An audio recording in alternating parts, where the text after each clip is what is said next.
Kaya naman ang ilan, maaga nang namili para makamura sa pangregalo sa Pasko. Nagpapatrol, Zen Hernandez.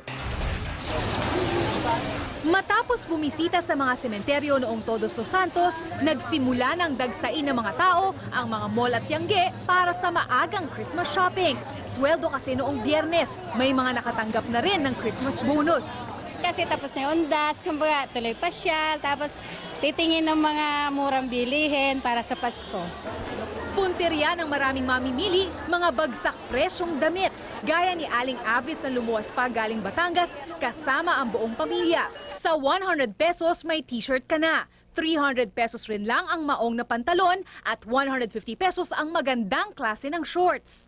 Blouse ko na normally sa mall, mga siguro 700, nakuha ko lang siya ng mga 350, ganon. Mabiling-mabili rin ang mga laruan. Ang tig 500 pesos na robot na laruan sa mall na patok sa mga bata, mabibili lang ng 1 hanggang 200. Mabili rin itong electric fan na de baterya na 40 pesos lang.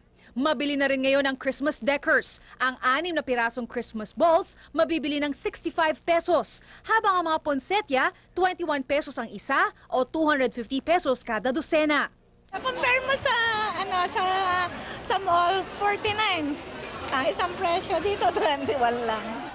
65 pesos naman ang Christmas lights. Ang Christmas tree, 550 pesos ang 4 feet.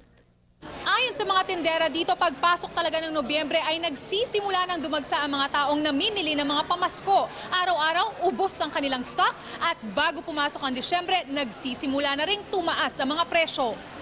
20 hanggang 50% kasi ang dagdag sa presyo pag malapit na ang Pasko.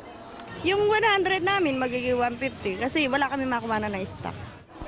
Laking pasalamat naman ng mga tindera, lalo't ngayon pa lang sila nakakabawi at kumikita matapos ang magkakasunod na bagyo.